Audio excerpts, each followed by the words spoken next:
On arrive trop vite, le micro n'est pas encore allumé, le voilà. Bonsoir à tous, merci d'être aussi nombreux ce soir. Alors avant de consacrer une grande exposition aux producteurs juifs dans le cinéma, que d'aucuns appellent de leur vœu, mais qui n'est pas facile à faire, nous sommes très heureux de pouvoir consacrer ce soir cette rencontre à Bernard Nathan et à faire connaître cette figure trop effacée du cinéma français de l'entre-deux-guerres, à l'occasion de la parution de l'ouvrage de Dominique Misica, L'affaire Bernard Nathan, les années sombres du cinéma français chez De Noël. Alors pour rendre hommage à... Il ne faut pas que je tombe, je vais plutôt me mettre là, voilà. Pour rendre hommage à celui qui fut de toutes les révolutions du 7e art dans cette période, nous recevons donc Dominique Misica, qui est une complice, je dirais, du musée, à qui on doit aussi un très bel ouvrage sur l'institutrice d'Isieux, qu'on a eu l'occasion d'évoquer ici et de présenter à la librairie en même temps que l'exposition récente des dessins des enfants d'Isieux. Mais nous recevons aussi les petites filles de Bernard Nathan, Lénique Le Guyadère et Françoise Storgman, les sentinelles de la mémoire de leur grand-père, et puis Rebecca Zlotowski, qui, à travers le personnage d'André Corben, dans son film Planétarium, ressuscite Bernard Nathan. Et puis pour orchestrer ces regards multiples, ça n'est pas Charles Denner dans L'homme qui aimait les femmes, c'est Serge Toubiana, qui est très bien entouré ce soir. Voilà. Donc on connaît bien Serge, mais je rappelle quand même qu'il est critique de cinéma, qu'il a dirigé les Cahiers du cinéma, la Cinémathèque française, Unifrance, et qui vient de prendre la présidence de la Fondation Henri Cartier-Bresson. Et puis il a publié un ouvrage qui nous a beaucoup touché, qui est Le fils de la maîtresse chez Arléa. Voilà, donc vous retrouverez Dominique à la librairie ensuite pour signer son ouvrage. Et puis, last but not least, on retrouvera Serge Toubiana, qui sera notre invité pour un grand entretien qui n'a rien à voir avec Bernard Nathan, alors pour le coup, le 28 novembre à 19h dans cette même salle. Mais je leur laisse la parole. Merci Paul, merci beaucoup. Je suis ravi d'être entouré, si bien entouré. Je ne suis pas du tout un spécialiste de Bernard Nathan, mais j'ai tellement eu de plaisir à lire le livre de Dominique Misica que je vais me continuer à travailler sur cette, non seulement sur cette personnalité du cinéma, mais sur la période dont il a été un des héros, il faut le dire, dans l'industrie du cinéma. C'est vraiment une opportunité magnifique, ce livre de Dominique, dans le processus de réhabilitation qui est long, qui est engagé depuis 30 ans par Lénique Le Guyadère et Françoise Storgman, les petites filles de Bernard Nathan. J'aimerais commencer avec vous, parce que c'est vous qui êtes à l'initiative, et je dirais que sans vous, peut-être que Dominique n'aurait pas fait son livre, tout simplement parce que vous avez entrepris depuis 1994, la date est précise, l'année est précise, pour tous ceux qui s'en souviennent, c'est l'année où la maison Pathé a fêté son centenaire avec une grande exposition au Centre Pompidou, exposition que j'avais visitée à l'époque. Je m'occupais du centenaire du cinéma à l'époque avec un homme délicieux qui s'appelait Alain Crombec, un homme vraiment en tout point charmant, intelligent, sensible, discret. Et puis nous avions un président de cette association qui était Michel Piccoli. Et donc, cette exposition Pathé avait été un peu le début de ce mouvement, de cette série de manifestations qui allait célébrer le centenaire du cinéma, le premier siècle du cinéma, comme on l'appelait, Pathé ayant pris les devants par rapport à l'année 1995, qui est l'année de la première projection publique, comme vous le savez, au Grand Café, près de l'Opéra. Voilà, alors, Lénique Le Guyadère, j'aimerais vous donner la parole en premier. Avec plaisir. Pour justement retracer ce processus que vous avez entamé, engagé de longue haleine. Tout à fait. Merci. Merci, Monsieur Toubiana, d'avoir accepté cette rencontre. Nous sommes toutes les deux très émues, comme à chaque fois qu'il y a un événement concernant notre grand-père. Nous ne sommes pas toutes seules, nous sommes les deux filles de Betty, une des jumelles. Mais à l'époque, quand il était encore de ce monde, nous avions un cousin qui travaillait beaucoup avec nous, qui s'appelle Michel. Je tiens aussi à le saluer ce soir rapidement, mais son travail nous a beaucoup aidés, et puis de la famille aussi. Voilà, donc ce qui s'est passé, comme vous venez de le rappeler, c'est que de toute façon, dans cette famille, il y avait un silence. Alors le silence ne concernait pas que les camps de la mort, ne concernait pas qu'Auschwitz. Ça, c'est une histoire malheureusement trop souvent partagée. Il concernait aussi toute la vie de notre grand-père. Et on nous avait dit, n'y touchez pas, ne regardez pas. Dominique le dit très bien dans son livre, parce qu'on en a beaucoup parlé toutes les trois. N'y touchez pas, ne fouillez pas, vous ne trouverez que des horreurs. Et c'est vrai qu'en matière d'horreur, on a été servi. C'était absolument épouvantable. Bernard Nathan était victime d'un acharnement de toutes parts, en fait. Acharnement médiatique. Alors, l'extrême droite, ça va étonner personne, bien sûr, de l'Action française avec Daudet, Maurras, mais victime aussi de la presse collaborationniste quand il est en prison. Donc là, ça a été un déchaînement absolument épouvantable. Et ce qui nous a vraiment fait mal, c'est de voir que rien ne changeait. Rien ne changeait avec les années, avec, je pourrais presque dire les décennies. On ouvrait une histoire du cinéma, un dictionnaire, même un journal sur le cinéma, et on retrouvait, excusez-moi, mais la légende de l'escroc, de la légende de celui qui a pillé l'Empire pâté. Ça faisait vraiment beaucoup. Donc on a commencé à travailler, mais en demi-teinte, c'était difficile. Le grand déclencheur, ça a été vraiment l'exposition dont vous venez de parler. Il y avait une toute petite vitrine consacrée à notre grand-père, toute petite, avec des affaires personnelles à lui. Une carte d'identité, une photo de famille, et puis je ne me souviens même plus de 3 objets, peut-être un stylo, un sous-main, qui nous ont été d'ailleurs remis, hein. Ça n'est pas du tout le problème. Mais rien sur ce qu'il avait fait pour Pathé. Et ça nous a paru être d'une injustice profonde.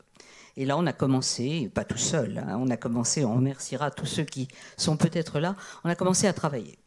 Et 30 ans, c'est long.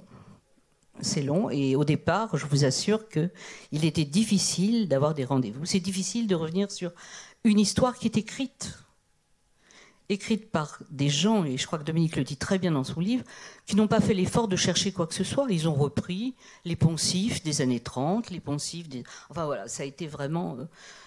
Donc c'était très douloureux, c'était compliqué. Je dis nos mères parce que c'est notre maman et notre tante. Elles souffraient beaucoup. Il y a eu des horreurs sur Europe 1, une émission de Jacques Pradel. Il y a eu des horreurs encore récemment. Enfin, je veux dire, il y a vraiment des... Il faut arriver à revenir là-dessus. Et donc, merci à tous ceux qui s'y intéressent ici. Je vais arrêter de parler, sinon je pourrais continuer longtemps. Françoise, vous voulez continuer? Non. Alors, Dominique, toi, oui. tu arrives...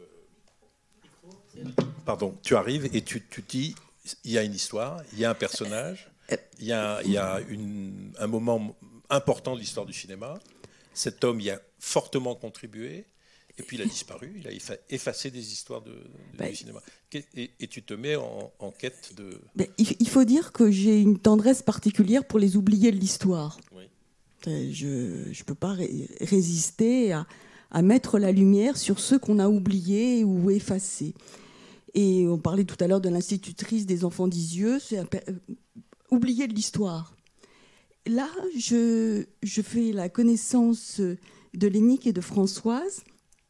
Et je suis touchée par ce combat pour réhabiliter la mémoire de leur grand-père, qui effectivement est traîné dans la boue, alors que du temps de sa splendeur, dans les années 30, il bouleverse le cinéma français, il le fait rayonner partout dans le monde, en France, mais aux États-Unis. Il est vraiment... il métamorphose le cinéma français, et on ne trouve rien de son rôle dans les livres d'histoire. Et puis, ces 2 petites filles... me racontent qu'elles ont des archives, qu'elles se battent avec Serge Klarsfeld, avec Basile Adair, avec des cinéastes, avec des historiens. Et elles se battent pour mettre, par exemple, une plaque, et ça, je trouve que déjà, c'est symboliquement très fort, mettre une plaque en sa mémoire au studio Franqueur qu'il a créé, siège de la Fémis, qui n'avait gardé, comme Rebecca Zlotowski le dit, aucune trace, non seulement aucune mémoire, mais aucune trace. Et je suis effarée par un tel silence dans les livres d'histoire, et au mieux, un personnage sulfureux, un escroc notoire, pornographe, qui a pillé. Et elles me disent, nous avons des archives, nous avons des photos, nous avons des lettres, mais c'est tellement difficile.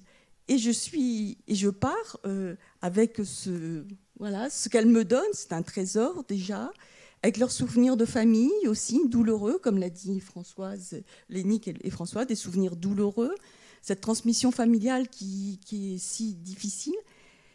Et voilà, je suis face à une page de l'histoire du cinéma français, et c'est là que commencent les difficultés. Le travail. Mais c'est vrai que ce à quoi vous avez affaire depuis tout le temps, c'est la honte, quoi. C'est la honte. En fait, on a jeté sur cette personnalité forte du cinéma, mais de la vie industrielle. Parce que cet homme a inventé, on va en parler aussi, il a inventé des incroyables. C'est fou, la carrière professionnelle de Nathan, elle est impressionnante. Il a mis le cinéma français au même niveau que les grands studios américains. À la fin des années 20, il y a une période d'euphorie, c'est disons 29-35, et puis après, tout ce qu'il a construit très vite, tu le dis très bien dans ton livre, il va très très vite, il est ingénieux, il devance tout le monde, il met en place des processus industriels, de marketing, l'achat de salles, la rénovation des salles, il croit vraiment au cinéma, plus que tous les autres à l'époque. Plus que Charles Pathé, qui, lui, n'y croit plus. Or, Pathé, c'est la maison créée par Charles Pathé, en 1895, l'année de l'invention du cinématographe. Comme Léon Gaumont invente Gaumont en 1895, l'année de la création du cinéma. Donc, c'est deux sociétés qui existent toujours, Pathé et Gaumont, détenues d'ailleurs par deux frères, les frères Seydoux aujourd'hui, sont des sociétés nées avec l'histoire du cinéma. Bernard Nathan est pour beaucoup dans le rayonnement de Pathé, puisqu'il met Pathé au niveau des grands studios américains. Parce qu'il a une imagination, une créativité, et surtout, tu le dis très bien, il va très vite. Oui, c'est un capitaine d'industrie, c'est un entrepreneur, c'est un ingénieur. Je crois que ce n'est pas le goût du cinéma au sens artistique du terme, parce que certes, en 10 ans, il produit 60 longs métrages, puis-je le dire, pas que des chefs-d'œuvre, mais aussi des chefs-d'œuvre, bien sûr, les Croix de bois adaptés de Roland d'Orgelès, Les Misérables, Jeanne d'Arc. Il fait mais son talent, c'est moderniser, équiper, croire au parlant, à la couleur. Il invente la télévision. Il achète les brevets de radio et de télévision. Il croit au cinéma scolaire. Il fait venir, par exemple, ça, je trouve ça extraordinaire. Il a l'idée des concours dans les écoles, dans les enfants des écoles. Il fait venir les enfants pour voir les Croix de bois, pour raconter la Grande Guerre. On est en 30. Et pour expliquer aux enfants, il y a un concours et il y a des prix qui sont décernés. Il y a il produit les deux orphelines. Il va doter un orphelinat avec des cadeaux et des prix. Donc, il est tourné vers la vie des écoles, mais la vie industrielle. C'est un industriel. C'est quelqu'un qui bâtit un empire industriel avec une vision extrêmement moderne, rationnelle. C'est un ingénieur, ou un capitaine d'industrie comme Marcel Dassault ou André Citroën. Il aime le cinéma, il veut divertir, il construit des plateaux. À Joinville et au studio Franqueur, les derniers cris, ça m'amuse parce que c'est comme aujourd'hui, quand on aime le dernier iPhone 15, je crois qu'il devait aimer le dernier modèle, le modèle dernier cri d'une caméra. Voilà. Et puis il a cette idée de faire rayonner le cinéma français à New York. Il ouvre un bureau du cinéma à New York, du cinéma français, dit-il, pour assurer la propagande du cinéma français. Donc il rêve de faire, en effet, Hollywood à Paris. Moi, je trouve ça extraordinaire. Mais ce qu'il faut dire maintenant, on va revenir en arrière, avant tout cela, ce qui lui est peut-être reproché aussi, à partir du moment où ça se grippe un peu, c'est de ne pas être vraiment un vrai Français, c'est d'être un juif roumain, c'est d'être arrivé en 1906 à Paris, il a 20 ans. Il adore la France. Il veut devenir français. Il fait la guerre de 14-18. Il est décoré, croix de guerre. C'est-à-dire qu'il fait tout pour s'intégrer. il s'intègre tellement qu'il bâtit les fondements d'un cinéma français industriel et ambitieux, et on va le lui reprocher. Oui, on va lui en vouloir. Il y a une part de... Je me demande s'il n'y a pas une part d'invidia, enfin je ne sais pas. Non. Tu me donneras ton avis, Rebecca. Non, ça m'intéresse.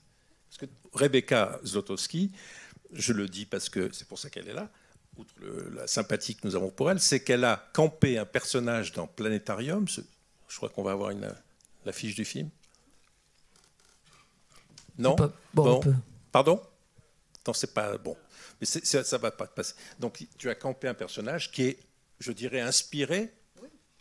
En fait, alors, qui est joué par Emmanuel Saint-Lager. Pour rebondir sur sur le destin, quand je redécouvre des choses que j'ai traversées pour la construction du personnage et d'autres que j'ignorais, notamment le passage à New York, enfin l'idée de la propagande qui est une idée de génie.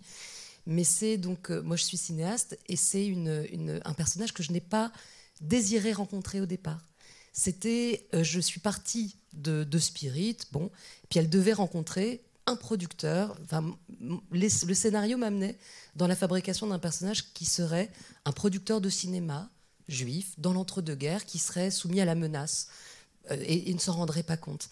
Et je cherchais à creuser ce personnage fictif. J'ignorais tout, bien évidemment, de Bernard Nathan, puisque vous parlez de sa réputation sulfureuse, mais moi j'ai envie de dire que c'était pire. Je n'en avais jamais entendu parler. Et je pense que la construction de sa postérité aujourd'hui, à laquelle vous contribuez tous, ça prend la forme d'une réparation, mais en vrai, moi, j'avais jamais entendu la souillure de sa mémoire. Presque, j'avais même pas eu cette chance-là, j'allais dire. Et pourtant, j'ai fait mes études à l'école de cinéma à la Fémis, qui est, comme Dominique et Lénique vous l'ont dit, l'endroit qui avait été racheté par Bernard Nathan, si bien que donc c'est les studios rue Francoeur qui s'appellent Pathé Nathan. Et ces studios sont devenus l'école de cinéma. J'y ai étudié pendant 4 ans et je n'en avais jamais entendu parler. Donc il y a eu un faisceau comme ça de coïncidences un peu surprenant, presque inquiétant, j'allais dire, pour un film en plus qui était un film sur des fantômes. Et quand je me suis intéressée à un personnage de producteur de cinéma dans l'entre-deux-guerres, j'ai questionné quelqu'un que peut-être les gens connaissent dans ce lieu et qui est mon père, Michel Zlotowski, qui fréquente plus souvent cet auditorium que moi, et qui m'a dit « mais tu es en train de parler de Bernard Nathan ». Donc je ne le connaissais pas et mon désir de fiction m'a mené vers lui. J'ai rencontré votre grand-père parce que je l'ai d'abord rêvé, je l'ai d'abord fantasmé. Et cet homme existait. Hélas, avec le destin qu'on lui connaît. Et j'allais dire, du point de vue de la scénariste et cinéaste que je suis, c'est un très mauvais client, parce que l'histoire, et alors après j'espère qu'il avait quelques défauts, quelques vices, mais c'est vrai que quand on s'intéresse, et je l'ai fait de manière un peu scrupuleuse comme l'universitaire que je suis, qui a le plaisir de vraiment rentrer dans et puis grâce à vous, avec votre aide, sa vie est vertueuse. Il est, pour des cinéastes de ma génération, vraiment l'un des plus novateurs, on va dire, de l'avant-guerre. Il a cru dans le cinéma, comme tu le dis, Serge, à une époque où Pathé considérait que c'était mort. À cause du parlant. C'est fini, c'était plus intéressant pour eux, ils étaient à perte. Et lui avait récupéré des bobines d'un naufrage, je crois. Rapid Film, il l'a créé par plein de bobines. Moi, je pense d'ailleurs que les bobines de films un peu grivois, pornographiques, on arrive à cette partie intéressante si ça vous intéresse après. Je pense que c'était... il a exploité ces bobines qui étaient sans doute un peu abîmées, il ne pouvait pas en faire des longs, il a dû les exploiter, ça c'est ce que je me suis raconté, pour en faire des petits films porno, on disait porno, voilà, elle monte, ça ici je crois qu'on est déjà, voilà, Grivois, c'est pas mal. Et c'est devenu une légende qui est démente, j'en parle un tout petit peu dans le film parce que ça m'avait passionné, mais bon, je regrette que ce film, je m'excuse publiquement que ce film n'ait pas eu plus de succès, parce que j'aurais adoré. Très mauvais moment. Je pense, et je vais vous dire ce qui s'est passé, je crois que c'était le héros de ce film et je m'en suis rendu compte en l'écrivant. Sauf que j'avais déjà ces deux personnages et comme vous voyez ces actrices illustres que j'adore, elles étaient déjà dans le projet. J'ai fait un truc qui est fou, c'est que mon héros c'était lui, et je le dis pas parce que je suis là, mais mon héros c'était lui et je me suis trompée, ça arrive souvent quand on écrit. Donc voilà, mauvais personnage de fiction parce que trop vertueux avec un destin trop tragique. Donc on se dit, bon, elle est où la faille ? Et c'est vrai que quand après je suis rentrée, quelques mois après avoir annoncé publiquement que je travaillais sur ce projet, que peut-être même le film était tourné, il y a eu cette plaque à la Fémis. C'est super, mieux vaut tard que jamais. Et je crois même que vous m'avez dit qu'il existait aussi, il y avait une dimension sociale à son rapport à l'industrie. Il y avait des pouponnières à Francoeur. Dans l'entreprise, il y avait l'idée que les femmes devaient travailler. Donc c'est atrocement chiant, parce que c'est quelqu'un de quasi trop visionnaire, quasi trop vertueux, né un 14 juillet, avec un fort désir d'être français. Tout ça me donne des frissons quand j'en parle, et avec l'un des destins les plus tragiques, parce que comme vous le savez, il a été parmi les premiers trains. C'était ça aussi qui me fascinait chez lui, il était le visage du Juif et la France. Cette exposition terrible, infamante. Oui, on va montrer la photo aussi. Voilà. Voilà, les Juifs maîtres du cinéma français, hein, évidemment tout ça a bien changé depuis. On voit aussi Henri Klarsfeld, l'oncle de Serge Klarsfeld. Tu peux dater l'exposition? En septembre 1943, au Palais Berlin, 41, pardon. 41. En septembre 1941, a lieu au Palais Berlin, à 2 pas de l'Opéra, une exposition, Le Juif et la France, qui est destinée aux Français pour qu'ils reconnaissent les Juifs. Donc, il y a des salles entières où on montre qu'ils ont tous le nez crochu, les doigts, voilà. On voit Dalio, là, par exemple. Oui. Voilà. Et il y a les Juifs dans la politique, il y a Léon Blum, évidemment, Georges Mandel et Jean Zay. Et puis, il y a les Juifs maîtres du cinéma français. Il y a un étage qui est entièrement consacré à l'envahissement, comme disait Paul Morand, pour la douce France. Mais lui, c'est le plus grand visage, vous voyez. C'est vraiment lui qui est en tête de ses mains en relief. Voilà. Et c'est vraiment, je crois, le paroxysme de la haine du juif dans la France de Vichy collaborationniste. Et je crois que c'est ça aussi qui est extrêmement douloureux, c'est d'avoir été à ce point lynché par la presse. C'est-à-dire...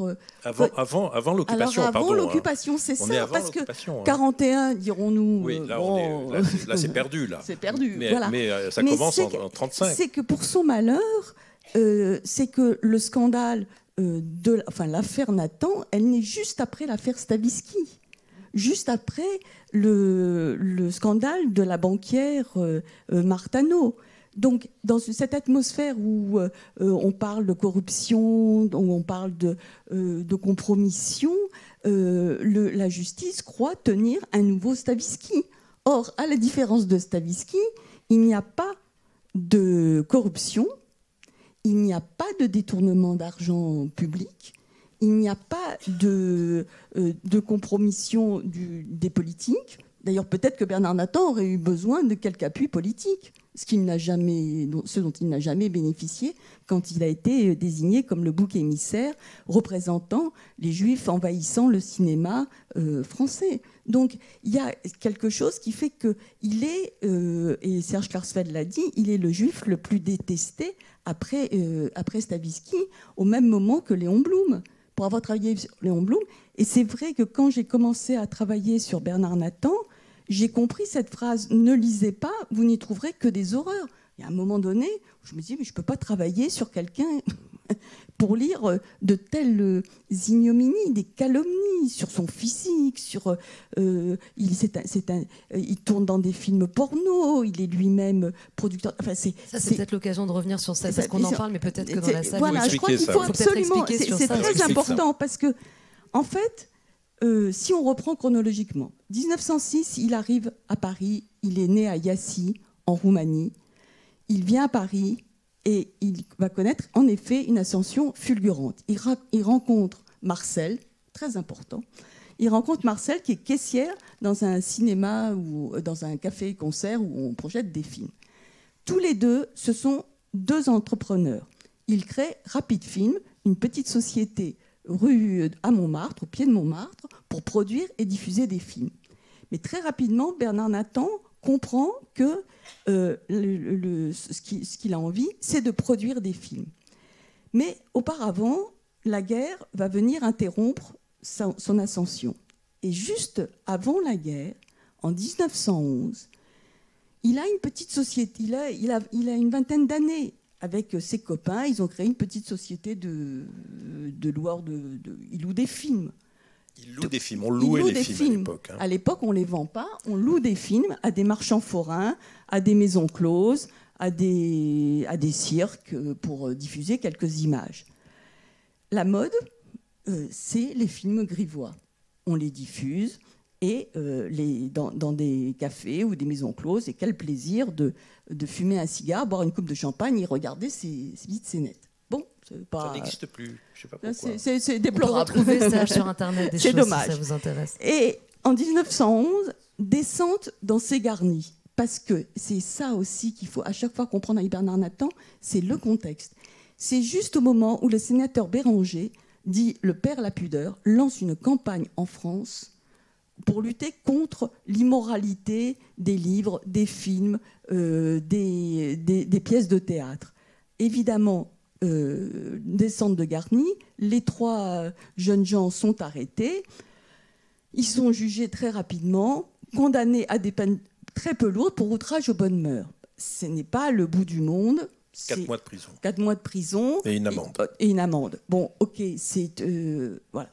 Lui va s'engager en août 14, décoré de la Croix de guerre. Il s'engage dans la Légion étrangère. Naturalisé français. Amnistié. Cette histoire, elle est oubliée. Et il pense qu'elle est oubliée. Il n'a aucune raison. C'est un péché de jeunesse. Ça n'a aucun... Sauf que, quand il est victime à partir de 1931 d'une campagne de déstabilisation, eh bien, qu'est-ce qu'on sort? Comme aujourd'hui, une boule puante. C'est l'équivalent de la boule puante aujourd'hui. On l'accuse d'être un pornocrate, d'avoir tourné dans des films porno, ce qu'il n'a jamais fait. Et jusque dans les années 90, 2000, il y a même un professeur aux États-Unis, de l'Ohio, qui est persuadé d'avoir reconnu Bernard Nathan dans un film... Avec l'appui quand même du journal Paris Match, qui publie une double page soi-disant très détaillée, dans laquelle ce qui est fascinant, c'est le trajet de la fiction là-dedans, voire peut-être aussi du désir et du fantasme des uns et des autres. D'imaginer de passer d'une condamnation pour affaire de mœurs, avec une toute petite mention d'érotisme d'un film, à c'est un acteur de film pornographique. C'est un peu comme si François Pinault, on se disait tiens, je sais pas pourquoi ce nom, je devrais faire une psychanalyse. C'est pas Paris Match, c'est Match. Pardon. À l'époque. C'est Match. Voilà, c'est comme si on imaginait qu'un grand univers, allait jouer lui-même dans un film pornographique. Donc c'est vraiment une déformation quasi, j'allais dire, hystérique, quoi, autour de lui. Il y a une scène dans Planétarium où tu mets en scène cette scène et tu innocentes ton producteur, qui est Emmanuel C'était Salager. l'occasion pour moi de filmer la seule et, j'allais dire, peut-être sans doute la dernière scène littéralement pornographique de ma vie, mais au 9 mm. Donc, ce qui mettait un petit peu de distance avec mon chef opérateur qui devait siffler en même temps pendant la scène, ce qui créait une sensation un peu gênante pendant le tournage. Mais voilà, oui, j'ai eu envie de raconter. Ça me paraissait fou. Ça me paraissait le genre de projection, puisqu'on parle de cinéma, de projection folle qui pouvait se faire autour d'un personnage comme Bernard Nathan. Alors, si je peux préciser quelque chose, excusez-moi, à ce sujet, c'est 2 points. Michel Simon, qui est un acteur que tout le monde connaît, était très amateur de films, je dis coquins, érotiques, pornographiques, comme vous voulez, et il a beaucoup participé à la légende Bernard Nathan, le pornographe. Bon, je dis la légende, voilà. Et le professeur Sled, d'ailleurs, le cite quand on lit un peu ce que je ne qualifierais pas d'ouvrage, mais enfin son travail.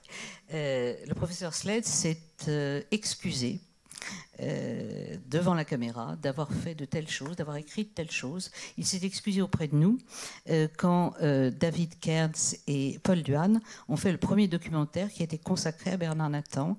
Leur fil rouge, c'était Bernard Nathan ne peut pas être un pornographe. C'est pas possible que le patron de Rapid Film, patron de Pathé, surtout parce que c'est l'époque où il est patron de Pathé qu'on le voit soi-disant dans des films pornographiques, c'est aberrant. L'âge même de l'acteur ne convient pas. On voit les photos de matchs auxquels vous faites référence, c'est pas lui. Bon, et puis même s'il avait joué dans un film grivois. Enfin, de toute façon, ceci va quand même lui valoir. C'est ça qui va être dramatique dans sa chute, dans ce qu'il va subir, c'est que ça va lui être reproché.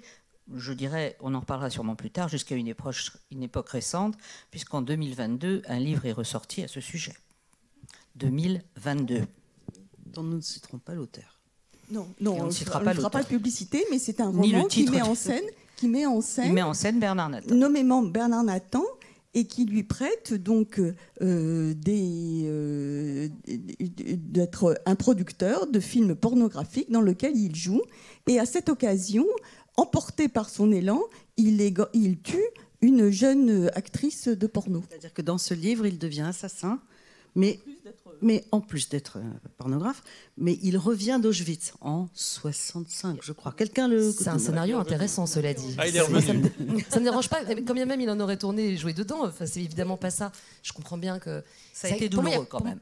Mais bien Nous sûr, avons mais les bon, après, excuses moi, je le vois avec un de autre- l'éditeur, que je ne citerai pas non plus. Je le vois avec un autre regard. Je trouve ça fou, ce désir d'y croire. Dominique, en tous les cas. revenons Dominique. Moi, ce qui me frappe dans ton livre, c'est que tu racontes l'ascension qui va très vite et la chute va très vite aussi. C'est-à-dire que tout ce qu'il a construit, pierre après pierre, vraiment avec un génie, une ingéniosité, un engagement énorme, se démolit brique par brique. Et lui est totalement isolé, calomnié. Abandonné. Tous ses alliés se retournent contre lui. Il a fait des mauvaises alliances peut-être aussi avec des gens douteux financièrement. Oui, c'est possible. Ce qui est frappant, c'est qu'on parlait de son désir d'être français. Il est proposé en 1929 pour la Légion d'honneur. Donc il croit dans la justice française, il pense qu'il a servi le pays qui l'a accueilli. Donc quand les ennuis commencent, il est persuadé que la justice viendra à son secours. Il y a quelque chose qui est assez troublant, c'est que les attaques les plus violentes, il ne répond pas. Alors c'est vrai que là, on s'interroge, mais il ne répond pas parce que je crois qu'au fond de lui-même, il est convaincu qu'on ne peut pas, lui qui a tant fait pour la France, pour le cinéma français, ça va continuer.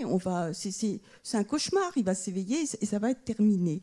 Et c'est vrai que moi, c'est ce qui m'a beaucoup touchée parce que l'histoire de ces malversations, d'une manipulation financière qu'il n'aurait pas dû faire, c'est pas ça le cœur du sujet. Le cœur du sujet, c'est comment quelqu'un qui a régné sur le cinéma français, il n'y a plus personne pour venir lui porter secours.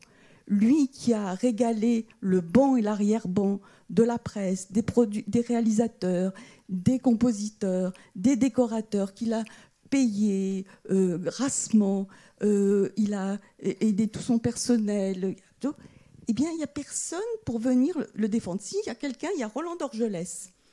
Et ça, dans un isolement complet, il y a Roland d'Orgelès, le prix Goncourt, l'auteur des Croix de bois, qui vient dire que grâce à lui, des cinéastes, des écrivains, des musiciens ont pu réaliser leurs œuvres. Mais à part lui, c'est l'abandon. Et ça, je trouve que c'est... Tu parles de Marco de Gatine aussi, qui l'a défendu, cinéaste. Mais il y a des cinéastes, bon, on est dans les années 30, au milieu des années 30, il y a une chose qu'il faut quand même qu'on dise, même si... c'est qu'il y a un antisémitisme, y compris dans la corporation, très fort.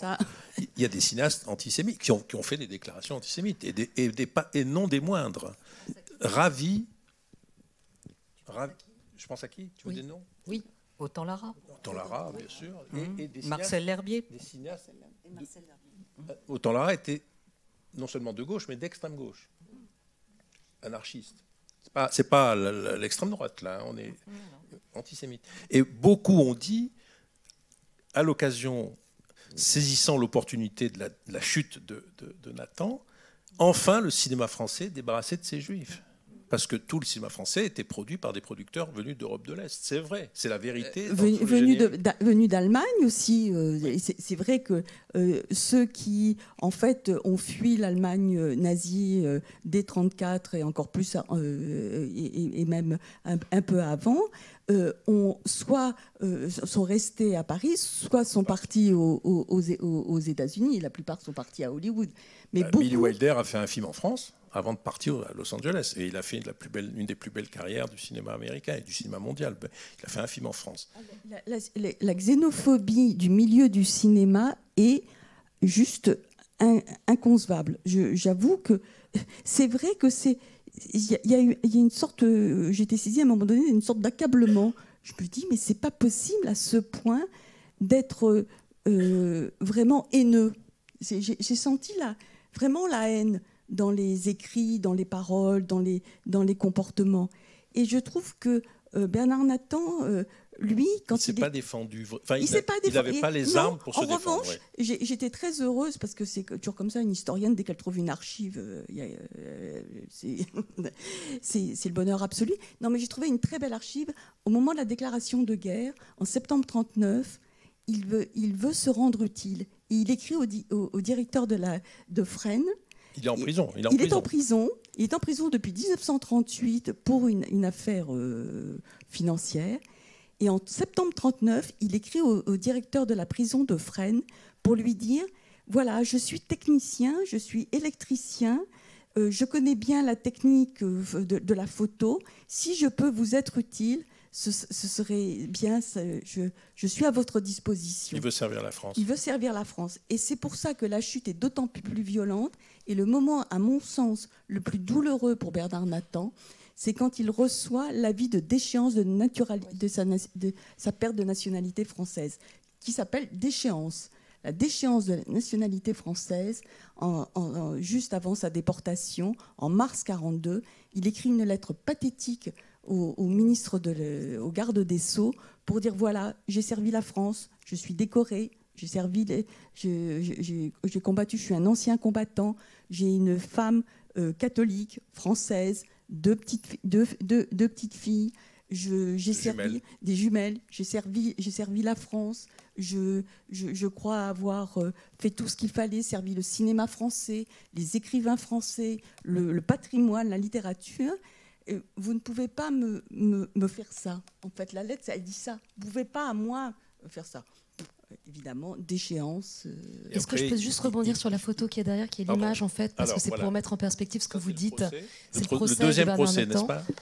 Et c'est celui qui se termine par c'est pas de la tragédie, c'est pas de la comédie, c'est de la tragédie. Oui. Il se lève, en fait, c'est une image qui est poignante. Je pense que vous pouvez y avoir accès, parce que je l'avais trouvé assez facilement. Aussi. Et avec une voix qui est, comme souvent dans les archives de cette époque. Ça, c'est le deuxième procès, Dominique, non? Trafiqué. Oui, c'est le deuxième procès qui est filmé. C'est en juillet 1941.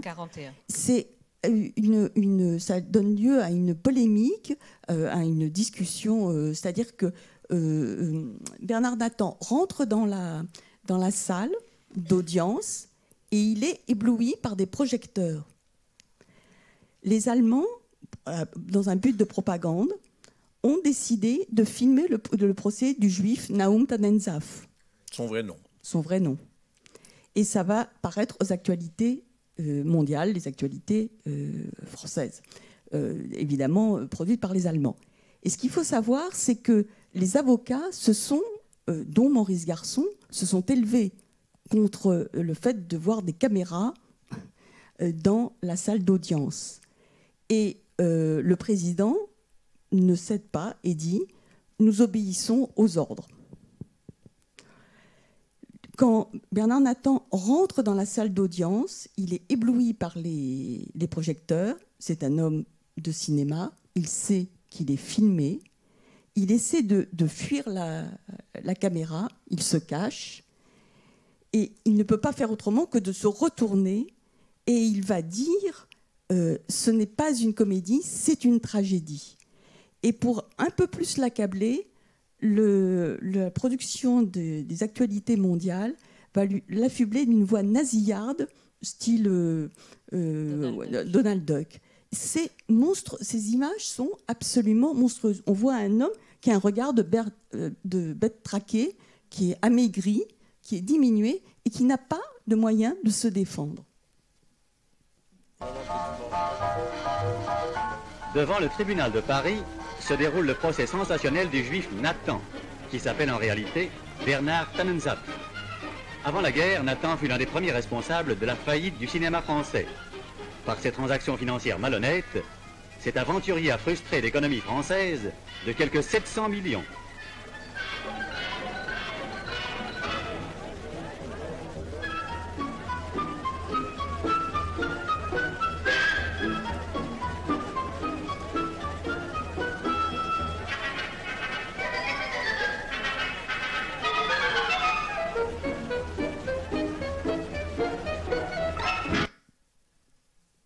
Il n'y a pas la phrase.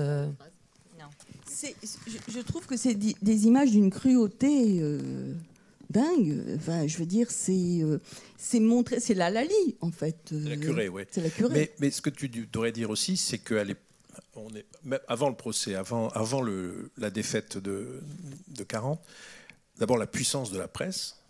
La presse est très puissante, la presse d'extrême droite et de droite est très puissante. Et quand ils ont envie de s'acharner, quand ils veulent la peau de quelqu'un, ils l'ont, quoi. C'est de la calomnie. Dans l'histoire de la calomnie en France, ça pourrait être un des grands chapitres. Ah oui, je crois qu'il a cristallisé sur lui toute la haine de la presse économique, politique, culturelle aussi, puisqu'on parlait, le cinéma est aux mains des Juifs, le théâtre est aux mains des Juifs, l'économie, les banques sont toutes évidemment juives, politiquement Léon Blum. Donc on a là une concentration de haine contre Bernard Nathan qui je crois, est impossible à imaginer, parce que même aujourd'hui, quand on s'acharne sur jamais on n'arrive pas à comprendre et à lire. Je vous assure que lire cette presse, il y en a de quoi avoir des hauts le cœur. Il y a vraiment de quoi avoir la nausée, parce que on peut, et surtout la nausée, elle vient quand en 50, en 1960, en 1970, en 1980, en 1990, on lit toujours les mêmes choses. C'est un juif venu des Carpates, pouilleux, qui a pillé Pâté, qui a volé la poule aux odeurs. Enfin, et cette persistance de la haine, ça a quelque chose d'effrayant. Il y a quelque chose qui me trouble en tant que un peu ancien critique de cinéma et cinéphile, si vous voulez, c'est que quand même cette mauvaise image, pour parler très, très gentiment, de Bernard Nathan, on la retrouve aussi bien dans les histoires du cinéma d'extrême droite, Bardèche, Brasillac, que chez Georges Sadoul. Tu en parles dans ton livre. C'est quand même important. Georges Sadoul, communiste, grand historien du cinéma, reprend le stéréotype tel qu'il est. C'est un capitaliste. Les gens n'ont pas fait le boulot, quoi. Et je me mets dedans, hein, j'ai pas fait le boulot non plus. Mais on n'a pas fait le boulot, quoi. Mais c'est parce qu'on l'a effacé de l'histoire. À partir du moment où on l'a effacé de l'histoire, il est plus commode de s'en tenir à ce qui a été écrit plutôt que d'aller creuser. Il faut affronter, il faut documenter, il faut essayer de comprendre aussi ce qui s'est passé.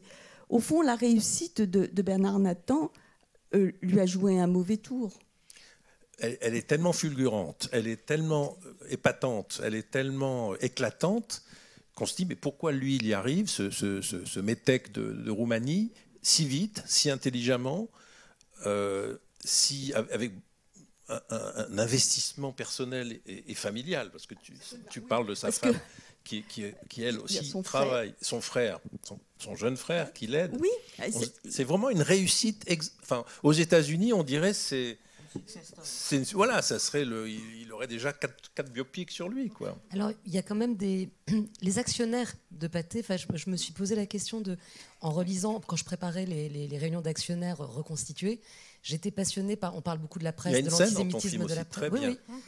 Mais j'ai quasiment paraphrasé certaines des phrases que j'ai relues dans la Fondation Pâté m'a gentiment, quoique avec un peu de précaution au début, remis. J'ai senti un petit climat un petit peu trouble quand je suis arrivée à la Fondation Pâté et que j'ai brandi le nom de Bernard Nathan. Je le dis publiquement avec d'autant plus de simplicité qu'ils m'ont complètement ouvert les portes avec énormément de gentillesse. Je sais que Sophie Sédou était il n'y a pas eu du tout mais je sentais qu'il y avait une inquiétude. Je crois qu'il y a aussi quelque chose dans l'idée de ce destin dont la postérité est abîmée et qui a réhabilité en tous les cas, c'est que il a fondé un empire qui ne valait quasi rien au début et qui ensuite valait beaucoup.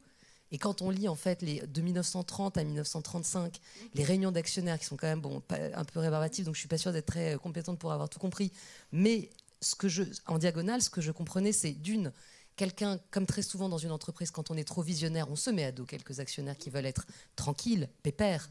Il n'était pas pépère. Bernard Nathan.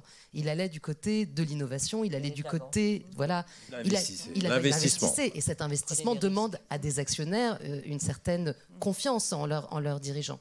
Et si bien que cette société, je pense, elle a été un moment, il y a eu mon intuition, c'est une grande lame de fond antisémite, très très forte, une xénophobie très très forte, bien évidemment, mais une frilosité super banale d'actionnaire avec quelqu'un qui a des idées qui vont un peu trop vite, un peu trop loin.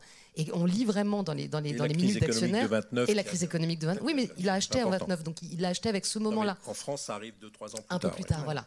Et c'est exactement ça. Voilà. Le même scénario, si vous avez eu La banquière de Francis Giraud, que j'ai vu il y a longtemps, c'est la même chose. C'est-à-dire qu'à un moment donné, les actionnaires se réunissent en assemblée générale et puis ça hurle. Et puis si vous avez le malheur d'être juif et là où c'est dommage, c'est qu'en plus ils étaient en train, je pense même à une époque, vous avez mis maintenant, à nouveau c'était encore plus rageant qu'il était en train vraiment de totalement relever cet empire. C'est-à-dire que sa réussite spectaculaire, avec en effet un endettement, bien sûr, parce que pour moderniser des salles de cinéma et les équiper, lancer des superproductions, il faut s'endetter, bien sûr.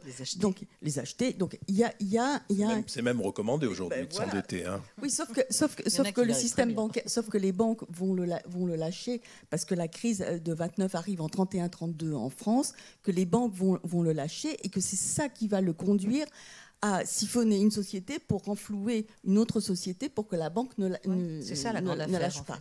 Donc là, c'est vrai qu'il est confronté au système de la production et au développement ultra rapide, peut-être trop rapide, de sa vision. C'est un fait. Il y a aussi qu'on a envie de l'évincer, lui, c'est-à-dire de garder ce qu'il a réalisé, mais de le mettre de côté, de l'évincer.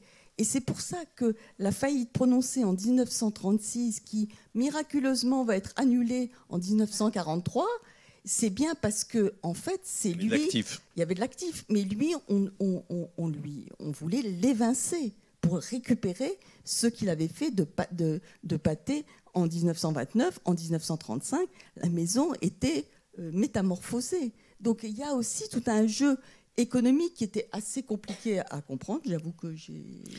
Et tu penses, dans ton livre, tu dis ou tu écris que Charles Pathé n'était pas mécontent de la chute de son successeur. Parce qu'il est toujours dans les parages. Il a vendu en 1929 son nom. Oui. Clairement, Bernard Nathan achète très cher la firme Pathé parce qu'il a raison. Pathé, c'est une signature. C'est un patrimoine. C'est un patrimoine. C'est comme aujourd'hui acheter une marque. Le coq. Le coq, c'est quand même... donc, il accole son nom, Pathé Nathan.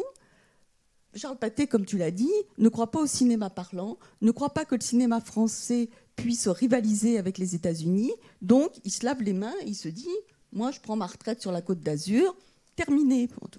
Et puis, il voit ce jeune ambitieux... qui est en train de lui tailler des paupières et qui est en train de lui montrer qu'en fait, il y a un avenir au cinéma français. C'est quand même extrêmement désagréable. Qui est en train de faire fortune, parce que Bernard Nathan vivait sur un train de vie... oui, ça tu en parles beaucoup. Oui, aussi. Mais parce qu'en fait, ça m'a... Oui, hôtel particulier, maison dans plusieurs palaces. C'est la réussite. La réussite. Donc, une chasse en Sologne. C'est pas un grand jouisseur non plus. Non, mais tel que tu le décris. Non, mais il offre à sa famille, à sa femme, à ses filles, une maison sur la Côte d'Azur, une en Bretagne, un hôtel particulier. C'est beaucoup. Non, mais c'est bon. Voilà. Donc Charles Pathé, ça prouve sa réussite aussi. Ça prouve sa réussite. Enfin, je veux dire, bon.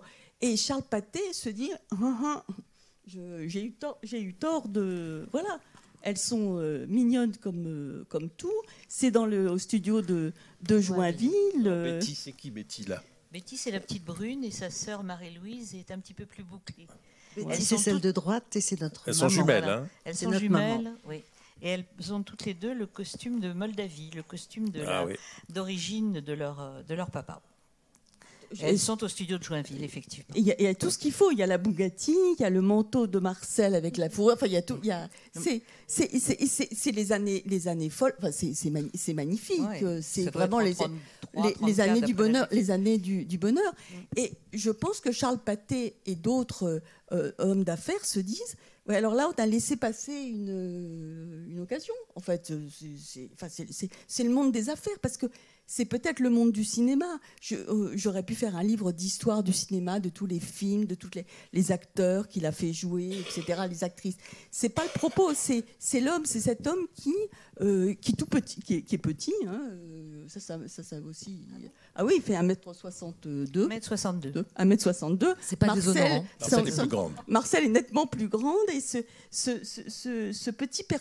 personnage un peu follet, un peu parce qu'il parle très peu. Alors c'était ça le malheur, c'est que s'il avait donné beaucoup d'interviews, ça aurait été très bien. S'il avait, mais non, justement, il laisse son jeune frère Samuel, dit Émile Nathan, qui quand il arrive en France se fait appeler Émile Nathan. Il le laisse sur le devant de la scène. C'est lui qui convainc les Gaby Morlet et autres de venir tourner pour Pathé Nathan. Lui, toujours en retrait, mais il est en même temps celui qui tient. Et pourtant, il parlait parfaitement le français, il parlait 5 langues. Voilà, mais en effet, il était en retrait. Il est en retrait. Moi, j'ai connu des grands producteurs du cinéma d'avant. Serge Silberman, par exemple, jamais il parlait. Hein. Jamais il s'exprimait dans la presse. Jamais. Il parlait avec un accent très fort de. Oui, il y a presque un ethos de producteurs. Saïd Ben Saïd, Pascal Cocheteux, c'est des grands producteurs On aujourd'hui parle de cinéma indépendant. On qui reste s'expriment secret, extrêmement discret. peu, voire jamais. Ouais. Pascal Cocheteux apparaît jamais, alors que c'est le producteur de Arnaud Desplechin, Jacques Audiard. Ariane, comment s'appelle le père d'Ariane Mouchkine Mouchkine, son prénom, j'ai oublié. Pardon, Alexandre Mouchkine. Et jamais d'interview. C'est pas des gens qui s'expriment. C'est des gens qui font. Oui, non, mais ça qui va. font En psychologie, ça va avec un personnage qui est à la manœuvre en industrie, et qui se sent pas un artiste. Mais pourquoi est-ce qu'il j'ai deux questions pour vous, pardon. Est-ce qu'il existait d'autres studios, d'autres patrons de cinéma à l'époque, ou est-ce que Pathé Nathan c'était vraiment le plus gros? Gaumont quand même était déjà là. Gaumont avait abdiqué. Voilà. Oui. Donc c'était le seul en fait. Quand on est en 1929-1930, quand il crée ce studio dans lequel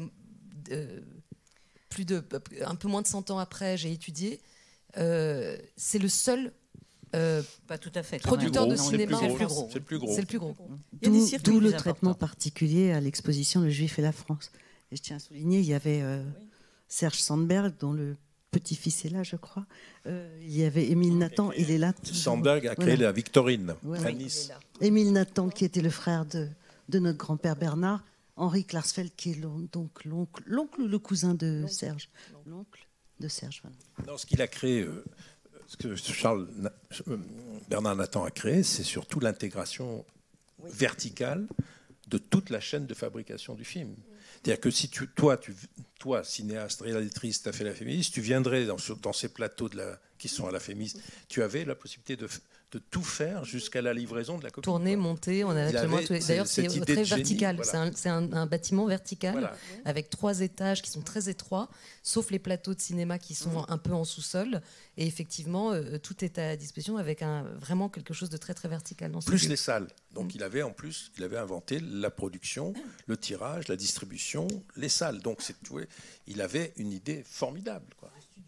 Je ne sais pas si on l'a dit, mais Dominique le souligne bien dans son livre. C'était le premier à avoir embauché à l'année des metteurs en scène, des acteurs à l'année. De 3 ans. Des contrats de 3 ans. Il a engagé Jean Gabin. En 1930.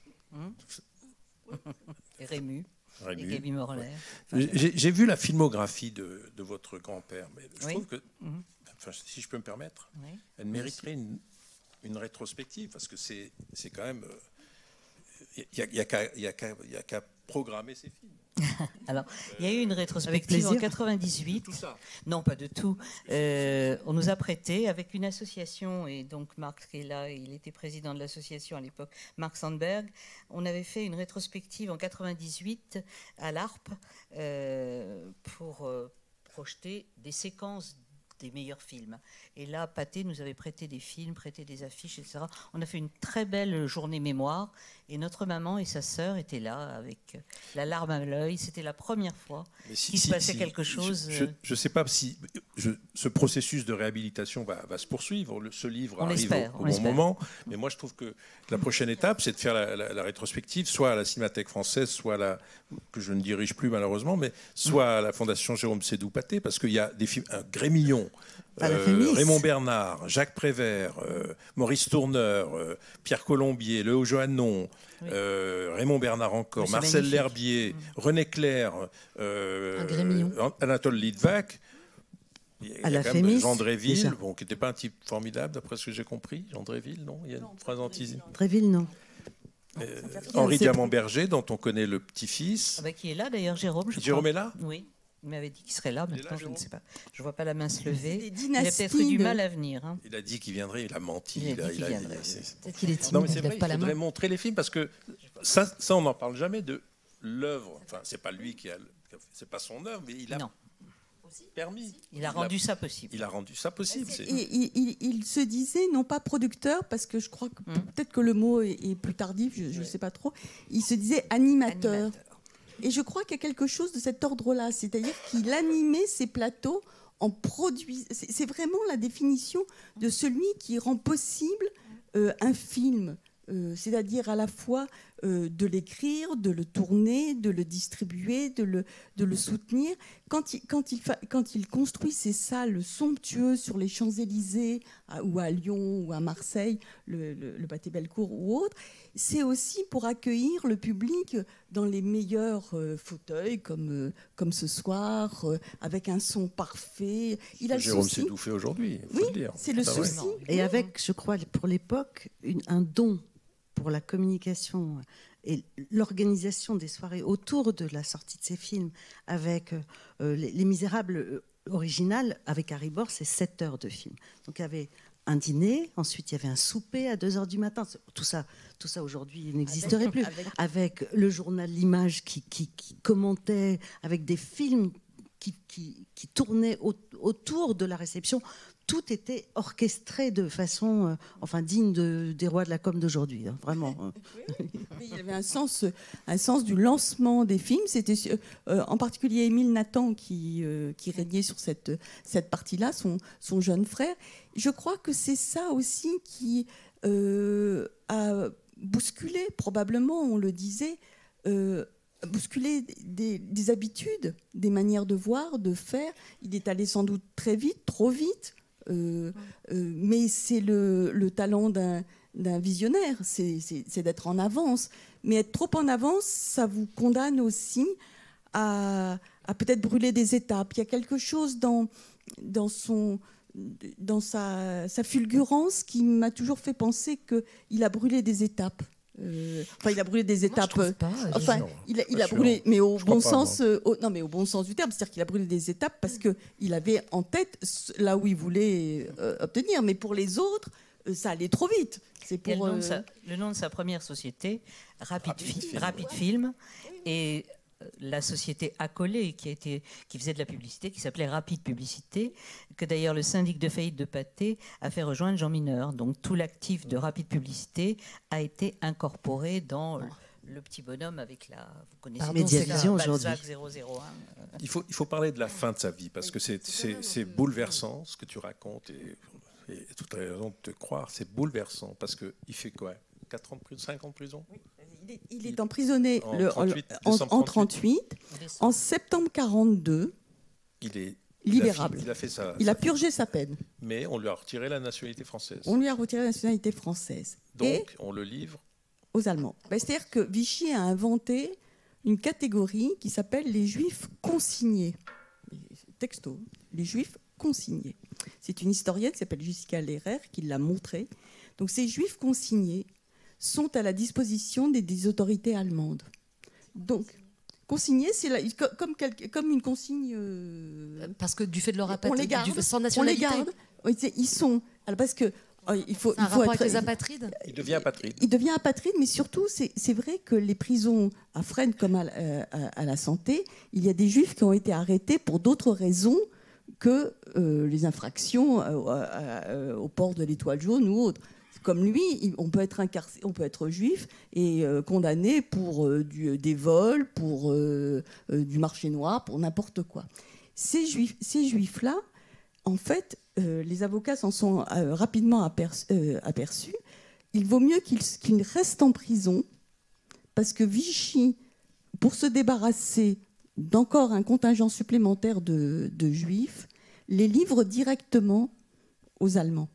Donc en fait, ils sont consignés, ils sont gardés pour les Allemands, mais ils sont livrables. Parce que c'est ça. Hein, Et donc en septembre 1942, au moment où il a purgé sa peine, où d'ailleurs il aurait pu déjà bénéficier de remise de peine depuis, parce qu'il est incarcéré en 1938, il est condamné à 4 ans, il aurait pu être libéré avant pour le jeu de remise de peine. Ça, c'est même pas envisageable. La haine est tenace. Hein. La haine est tenace. Donc septembre 1942, la justice constate en effet qu'il a purgé sa peine. Donc il pourrait sortir de prison. Eh bien, il est envoyé à la préfecture, transféré à la préfecture de police au dépôt à Paris, de là à Drancy, Auschwitz. C'est aussi mettre la lumière sur ce que Vichy peut inventer pour livrer un peu plus de juifs que ce qu'on leur demande. La lâcheté. Avec une orchestration, avec un telex spécifique adressé de Rothke à Eichmann pour dire que dans le convoi numéro tant de telle date figurera le producteur à scandale. Je crois que c'est le producteur à scandale. Bernard Tannenzav, je crois qu'il l'appelle comme ça dans le document. Donc, jusqu'au bout, on peut dire que... Alors, ce qui est tragique, évidemment, c'est sa fin. Ce qui est tragique aussi, c'est que pendant toutes ces années de prison, il écrit des lettres à Marcel. Ses petites filles se demandent où est leur papa. Il leur écrit aussi, il les rassure. C'est un homme extrêmement vertueux, alors que sans doute sait-il dans son fort intérieur que ça va être dur pour lui de s'en sortir, quoi. Mais au fil des lettres, fil des lettres, on comprend très bien que petit à petit, il a perdu confiance, il a compris que c'était fini. Je crois que dans ces conditions d'incarcération, qui sont dramatiques, Dominique le rend très bien dans son livre, c'est très émouvant. Dans ces conditions d'incarcération, il a quand même quelquefois un journal qui lui parvient, il a des informations qui lui arrivent, et il voit bien qu'il est condamné, qu'il n'en sortira pas. Comment se défendre? Et en 1941, ces images qu'on a vues tout à l'heure, je les trouve terribles, parce que c'est un homme abattu, c'est un homme qui est dépossédé de... On lui a tout pris. Et on lui prend même sa capacité de se défendre. Il n'a plus les moyens, il n'a plus le ressort. L'image est terrifiante, je trouve, parce que c'est pas le même homme. Là, on voit un homme. C'est pas le seul à avoir vécu des choses comme ça, mais enfin, sur lui, ils se sont acharnés de façon terrible. Cette haine, je crois que c'est le mot, les calomnies, la haine. Et puis Pathé est quand même une société intéressante. Goebbels a des vues, je pense que là j'anticipe un petit peu, mais il y a des vues des Américains, il y a des vues des Allemands, et bien sûr Vichy ne peut pas laisser faire. Donc Vichy va s'arranger pour que Nathan ne fasse plus partie du paysage. Je crois que c'est un petit raccourci, il y a certainement d'autres choses à dire, mais c'est quand même comme ça que les choses se sont passées. Et il a été, à ce moment-là, dépossédé de tout. Alors, dépossédé, bien sûr, de ses biens, mais ça fait partie de ce qu'ont vécu des millions d'autres juifs, hein, vendus comme bien juifs, vendus comme... Bon, d'accord. L'horreur. Il a été dépossédé de sa vie, mais il a été dépossédé de son honneur, et aujourd'hui de sa mémoire. Alors, ça va. Est-ce que c'est le moment où on peut dire aussi que c'était le... Pardon, c'était... Non, je t'ai pas laissé finir, c'était très beau. Est nécessaire à dire. Et c'est le moment de dire aussi que c'était, il avait ironiquement bien sûr, puisque maintenant il est devenu le sujet de ses actualités ensuite, mais il a relancé Pathé Journal, qui était très puissant. C'est lui qui a relancé ce qui avait été abandonné par Pathé et qui donnait, on le sait, le là médiatiquement et qui voyageait beaucoup. Donc ça a été aussi, je pense sans doute, une bonne prise de guerre. Et un outil de propagande pour les Allemands, absolument. Il y a d'ailleurs une innovation. Bernard Nathan lance des actualités féminines au sein de Pathé Journal. Il a l'idée que les femmes aussi peuvent être des spectatrices et il filme les sportives, les Suzanne Langlaine et autres. Et ça aussi, c'est une vision moderne. Dépossédée de tout, je rebondis sur ce que dit Lénique, je rappelle que Vichy ordonne que les noms des producteurs, des acteurs et des scénaristes soient effacés des génériques. Donc ça, ça a l'air d'être pas important, mais c'est quand même aussi un signe. Quand il est en prison, on le sent en effet à bout de... C'est-à-dire que non seulement, comme dit Lénie, qu'il a été dépossédé de tout, mais il apprend aussi que sa sœur, Marie, qui est venue de Roumanie, qui l'a fait venir, a vu ses 2 fils arrêtés, 2 jeunes, André et Bernard, qui sont 2 jeunes garçons engagés dans la résistance, qui sont arrêtés, jugés pour terrorisme lors d'un procès tout aussi médiatique, si on peut utiliser ce terme, le procès dit de la Maison de la Chimie, où tous ces jeunes gens communistes engagés dans la résistance sont condamnés à mort, fusillés au Mont Valérien. Le plus jeune des 2 fils, des 2 neveux de Bernard Nathan, va échapper parce qu'il a il a 15 ans et les Allemands ne fusillent pas en moins de 16 ans. Donc il va apprendre en prison en août 1942, juste avant d'être déporté, que son beau-frère et son neveu ont été fusillés au Mont Valérien et que le plus jeune, qui a échappé à la condamnation à mort, a été transféré dans une prison en Allemagne. Je pense que quand même, il peut se dire que c'est fini, que si sa famille aussi est persécutée, eh bien lui, ça sera son tour très bientôt. Alors il a un seul espoir, c'est que Marcel est réfugié en Bretagne avec ses 2 petites filles et qu'elle a réussi à obtenir un certificat de non-appartenance à la race juive qui va lui être donné le jour où son mari est déporté à Auschwitz. Mais au moins, il sait qu'elles peuvent être sauves.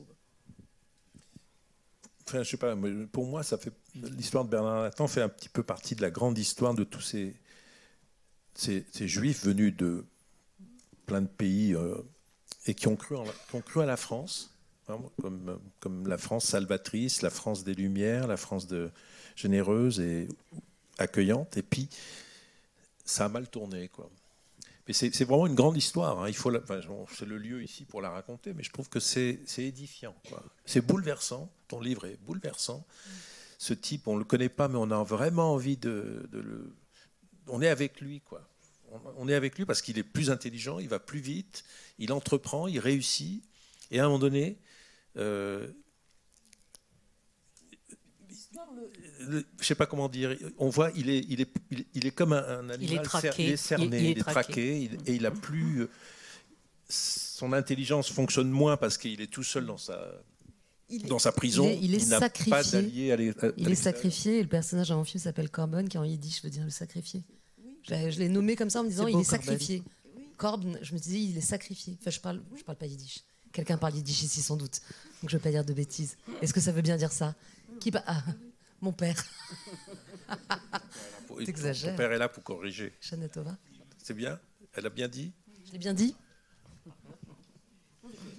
Bien sûr qu'il y a quelque chose... Je crois qu'il est broyé au vrai sens du terme. C'est-à-dire que il est comme... glacé sur place, il est paralysé.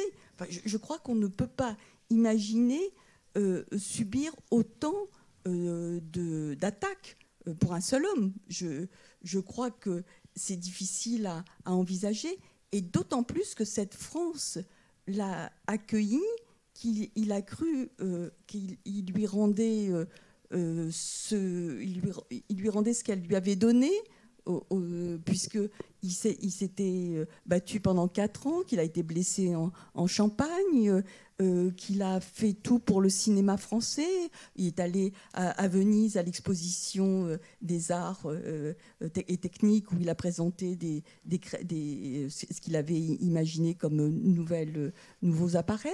Donc il a servi le cinéma français, adapté Les Misérables, Les Croix de Bois, Jeanne d'Arc, tous les chefs-d'œuvre de la littérature française. Au fond, il s'est senti plus français. D'ailleurs, il s'appelle Naoum Tanenzaf. Ça, c'est vrai que c'est pas pratique. C'est pas ça. Moi, je m'appelle Serge Toubiana, tu crois? C'est pas non. Ça m'a pas servi tout le temps. Non, voilà. Donc, non, mais j'aime bien le fait que successivement, il essaie de changer. Il change de nom. Oui. Alors, il est Nathan Tanenzaf, puis Théodore Natenzaf, et puis il trouve Bernard. Et puis il trouve Bernard Nathan. Et là, c'est formidable. C'est comme Charles Pathé. Ça sonne juste, ça sonne simple. Il n'y a pas de H à Nathan. Il n'y a même pas de H à Nathan. Donc souvent on me dit, vous travaillez sur Bernard Nathan? Ah oui, l'éditeur. Je dis, ah non, pas du tout. Il n'y a pas de... Voilà. Donc il y a ce désir d'être plus français que le français. Acheter un château où il chasse en Sologne, c'est bien le signe de son intégration et de son assimilation. C'est Dalio dans la règle du jeu. Ouais. Oui, il est lui-même un personnage de... Oui, il est lui-même un personnage de roman à la Balzac. Enfin, il s'assimile, il s'intègre, il est un homme respectable, respecté. On lui tresse des louanges. Donc comment est-ce qu'on peut passer de cette image, comme au cinéma, à la prison, à l'homme traqué. Maudit. Je crois que maudit, dont tout le monde se détourne, un pestiféré, je crois que c'est humainement un destin terrible. Tu ne crois pas que Bernard Nathan, il coche toutes les cases de l'antisémitisme viscéral de la France des années 20-30? Il me semble, non? J'en ai peur, oui. Il me semble, oui, je pense toutes les cases. Et puis, mais vraiment, il est le juif idéal pour un antisémite, non? Je ne sais pas. Non. Il était franc-maçon. Non, tu dis pas ça? Moi, je ne crois pas. Je crois pas et je pense qu'il a eu tort. On n'en a aucune preuve, mais il a été accusé d'être franc-maçon. Il a été accusé, mais il n'a pas... Des accusations, le juif franc-maçon. Je crois que justement, il n'a pas pris tous les codes. Peut-être. Il rentre dans la chambre syndicale du cinéma français, c'est-à-dire qu'il est vraiment dans le top de la profession. Hein. Mais il ne fréquente pas. Il invite Paul Doumer à l'avant-première des Croix de Bois. Il profite sans aucun doute du fait d'être un ancien combattant pour faire tourner l'armée quand il fait jouer les Croix de Bois et il s'appuie, c'est assez comme aujourd'hui, les figurants, les grosses productions. Mais je pense qu'il n'a pas pénétré. Il faillote pas, non? Non, il n'a pas courtisé le tout Paris. Il n'a pas d'appui. Il n'a pas d'appui politique. Il n'en a pas. C'est son point faible. Je pense qu'il n'en a pas parce qu'il n'en a pas à droite, ça c'est sûr. À gauche, le populaire, c'est un capitaliste quand même. Donc pour l'argent, il est réduit au fait d'être l'homme qui fait de l'or. Voilà, donc il est seul, mais il ne le sait pas, en fait. Il ne le sait pas. Je crois que c'est ça. Et il est encore jugé 7 ans après sa mort. Hein. Alors, ce qu'il y a de terrible, c'est que cette légende noire, alors ça, c'est vrai que c'est assez rare à ce point d'être vraiment, de traîner une légende aussi noire que lui. Parce que parfois, on dit, il a eu des moments de quelqu'un dont on dit, oui, les années sombres passons rapidement, etc. Non, mais lui, il ne bénéficie d'aucune bienveillance. Personne. Mais c'est ça qui est quand même... Enfin, il y a 2 procès à titre posthume. Un en 1944 et un en 1949. Il est mort en 1942. À Auschwitz. Alors, ce sont toujours des plaintes sur des transactions financières. Des anciens actionnaires qui estiment n'a pas avoir eu des comptes aussi clairs que ce qu'ils souhaitaient. Et la justice répond, en effet, il va être jugé par défaut. Condamné par défaut. Condamné par défaut. Ça, c'est sûr que... Après-guerre. 44 et 49, c'est inouï. Ça, et il reçoit sa convocation... Il reçoit sa convocation au tribunal au 85 rue Colincourt, qui est un immeuble qui a été vendu comme bien juif en 1942. Et le premier procès ? premier procès 39. est en 1939. Alors, le premier procès, parce que là, il avoue, Bernard Nathan avoue être coupable. C'est cette fameuse opération dite de l'affaire Sébagy, où il est acculé, sa banque est vraiment sur le point de le lâcher, et il crée une société fictive, et il siphonne Pathé, il crée cette société fictive qui renfloue, il fait un montage financier qui n'est pas orthodoxe. C'est ça, voilà. Bon, il siphonne une société pour sauver la banque. Il ne s'en sert pas à titre personnel, mais c'est simplement pour sauver sa banque qui lui permet de continuer à produire. Il va dire « je suis coupable ». Il va reconnaître immédiatement, et je crois que, et c'est vrai que c'est une des analyses possibles, c'est le fait de dire « je suis coupable », mais il voulait dire « je suis coupable dans ce dossier-là ». Toutes les autres plaintes pour mauvaise gestion, abus de biens sociaux, escroquerie, etc., n'ont pas été établies. Là, en l'occurrence, c'est établi et il reconnaît. Or, le fait de reconnaître « je suis coupable », c'est parfait. Il est coupable, il le dit, on le condamne pour cette affaire-là. Et on disjoint toutes les autres plaintes pour plus tard. À partir du moment où il a dit qu'il était coupable, il devient la proie idéale, quoi. Il est en prison, il est coupable. Donc, allez vous défendre quand vous êtes en prison pour toutes les autres plaintes pour abus de biens sociaux et pour des frais prescrits. Et là, c'est là où il y a une sorte d'enchaînement vicieux qui fait qu'il est déjà en prison, il a dit qu'il était coupable, le juge d'instruction se dit « chouette, j'ai une nouvelle affaire Stavisky ». On parle de 400-800 millions détournés par Bernard Nathan. D'abord, il les a pas, si tant est qu'il en ait pris, il ne les a pas détournés, parce que ce n'est pas l'affaire comme l'affaire Stavisky, clairement, ce n'est pas ça. Donc, il est déjà piégé. En fait, il est piégé, il s'est piégé et il est piégé. Et donc, en 1938, il aurait pu très bien être jugé, effectivement, escroquerie, société fictive, très bien, ok, on condamne, un sursis, voilà. Là, on le jette en prison.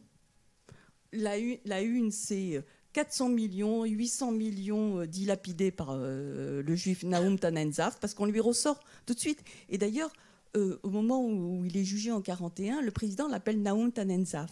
Et c'est le seul moment où il dit « Je m'appelle Bernard Nathan. Depuis 1931, je m'appelle Bernard Nathan. » Officiellement, il a changé de nom. L'État français lui a reconnu qu'il s'appelait Bernard Nathan et que sa femme et ses enfants s'appelaient Nathan. Donc là, il est pris dans une sorte de piège, de cercle vicieux, qui fait qu'il va être jugé donc, une première fois en mai 1939. Alors après, être jugé en 1941, c'est franchement pas le bon moment pour être jugé.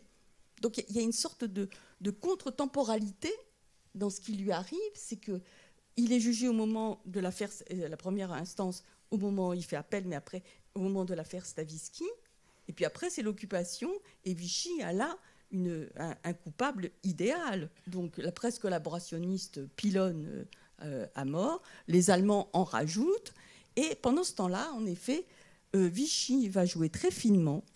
Il restait un certain nombre d'actions Pathé qui étaient détenues par un banquier suédois qui s'appelait Olof Ashberg, et qui se trouve en France au moment de la déclaration de guerre et qui est interné en tant qu'étranger. Et Vichy va lui proposer, contre un passeport pour lui et sa famille, de céder gratuitement les actions Pathé qui restent. Et Vichy met la main sur, signé Tixier-Vignancourt et Pierre Laval, qui s'en occupent personnellement, ils mettent la main sur les dernières actions détenues par Pathé. Personnellement. Ah oui, il y a des courriers de Tixier-Vignancourt et de Pierre Laval qui règlent ce problème de récupérer les actions Pathé. Tixier-Vignancourt était en charge du cinéma sous Pétain. On l'a connu après comme avocat et candidat d'extrême droite à la présidentielle, mais tu n'étais pas né. Une belle carrière. Tu n'étais pas né. Mais nous, ce qui est important de savoir, c'est qu'il était le responsable du cinéma sous Vichy. Il y a quand même une note positive, c'est qu'il y a eu deux documentaires sur Bernard Nathan, l'un en 2013, Bernard Nathan, réalisé par 2 Irlandais. Vous m'expliquerez pourquoi c'est des Irlandais. Oui, Paul Duhan et David Kearns. Nathan, l'histoire effacée d'un génie du cinéma. Le titre est éloquent. Pourquoi des Irlandais ont fait ce film? Alors, il s'agit d'un Irlandais, Paul Duhan, qui est le producteur, et David Kearns est anglais, enfin écossais. Oui. Et écoutez, ils ont pris contact avec nous, ils ont eu connaissance du fait que Bernard Nathan pouvait être le patron de Pathé et un juif pornographe. Excusez-moi, c'est vraiment comme ça qu'ils ont pris contact avec nous. Ils trouvaient ça incohérent. Comment le patron de Pathé pouvait être un pornographe? Juif, ça ne les gênait pas, fort heureusement. Pornographe, non, là, ça ne collait pas. Et ils se sont intéressés au sujet et ils ont fait un documentaire fabuleux en tirant ce fil rouge, je crois que j'en ai parlé tout à l'heure, et en démontrant par A plus B que c'était faux et que ça n'existait pas. Ils ont comparé les images et c'était un très beau documentaire. On le trouve ici, là, celui-là? Ici, je ne crois pas, celui-là. D'accord. Serge Bromberg. Et l'autre a été réalisé en 2018 par Francis Gendron, qui est un type formidable, avec la collaboration de Alain Brown. Ils sont là, normalement. Ils sont là, je ne sais pas, mais Bernard Nathan, le fantôme de la rue Francoeur. Oui, ils sont là, je vois. Oui, absolument. Francis, peut-être? Francis est là? Francis, oui. Voilà. Et les films sont à la librairie du musée, en vente, si ça vous intéresse, c'est pas une publicité, au bénéfice, au profit du musée d'art et d'histoire du judaïsme. Je vous pose une question, vous les petites filles. Qu'est-ce qu'il faudrait encore faire? Est-ce que je peux dire un mot du film de Francis et d'Alain, à moins que ma sœur, tu veux je crois que c'est un film aussi. Alors là, ça a été vraiment aussi pour nous un film très important. D'abord, il a été fait très intelligemment par 2 personnes de qualité, et ensuite il a été fait en association avec TV5 Monde, et il a eu quand même pas mal d'échos.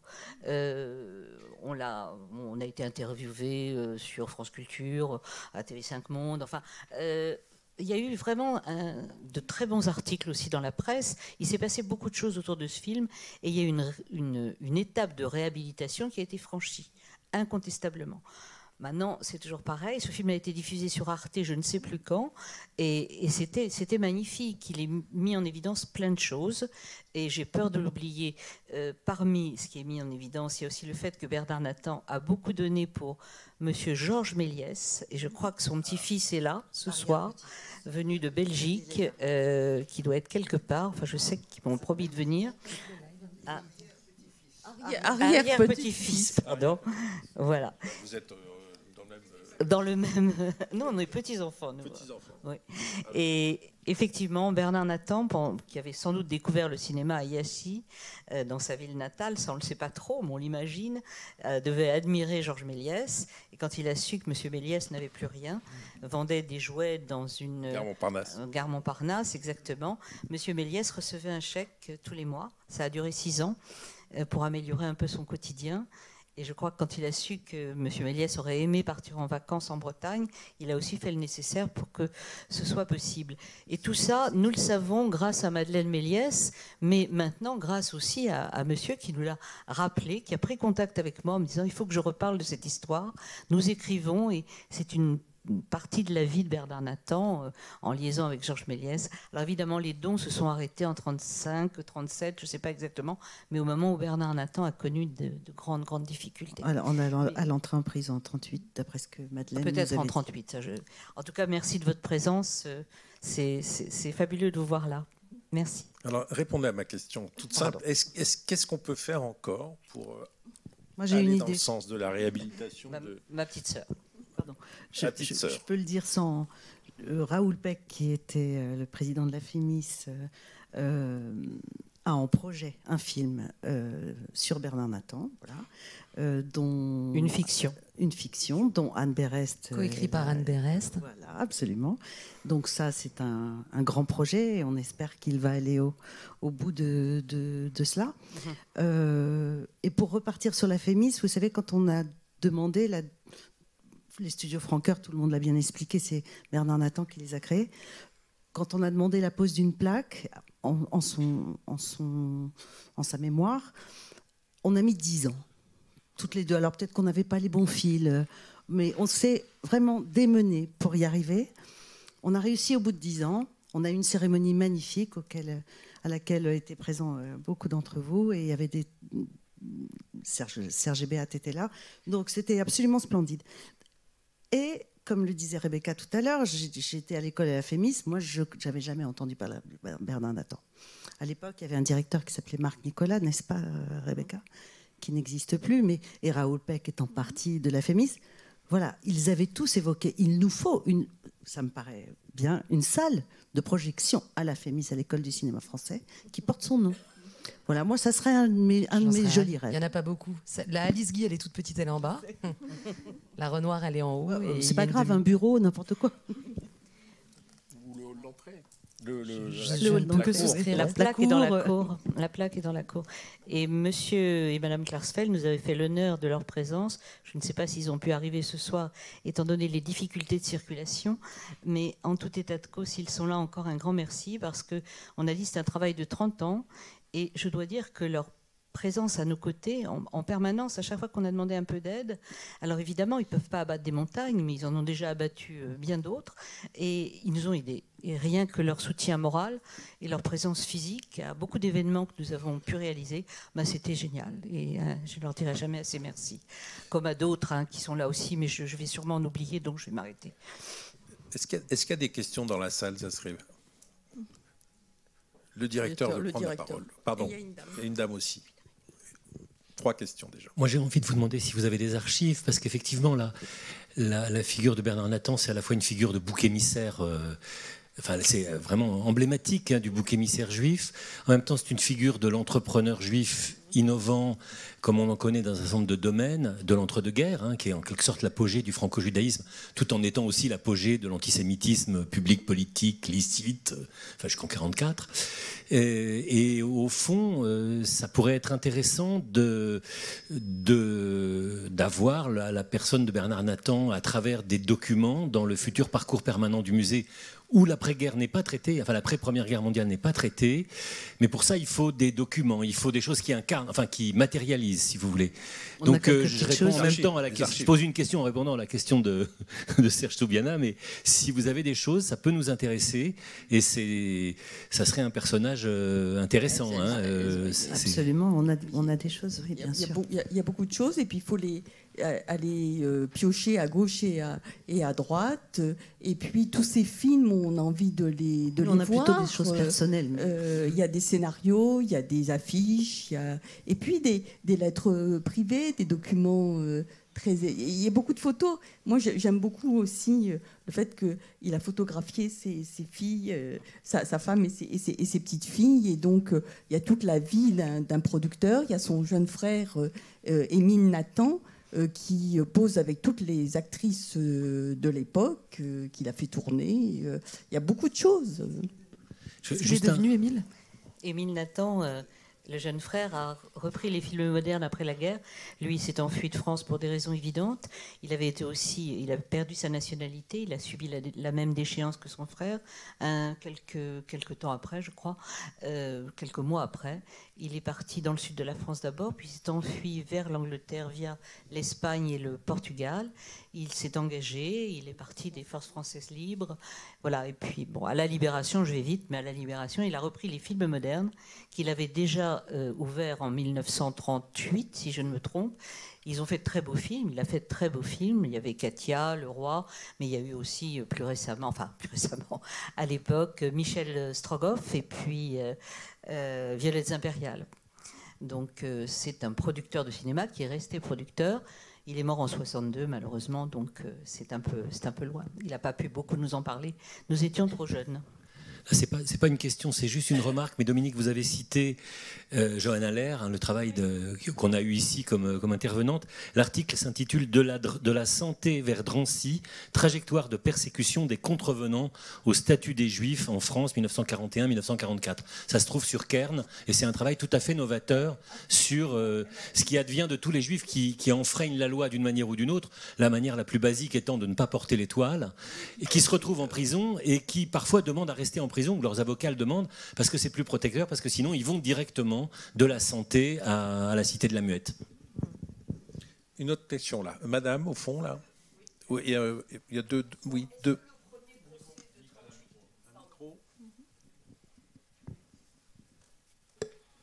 Merci. Est-ce que le premier procès, donc 38-39, s'est déroulé dans des conditions équitables et transparentes et normales, on va dire? Première question.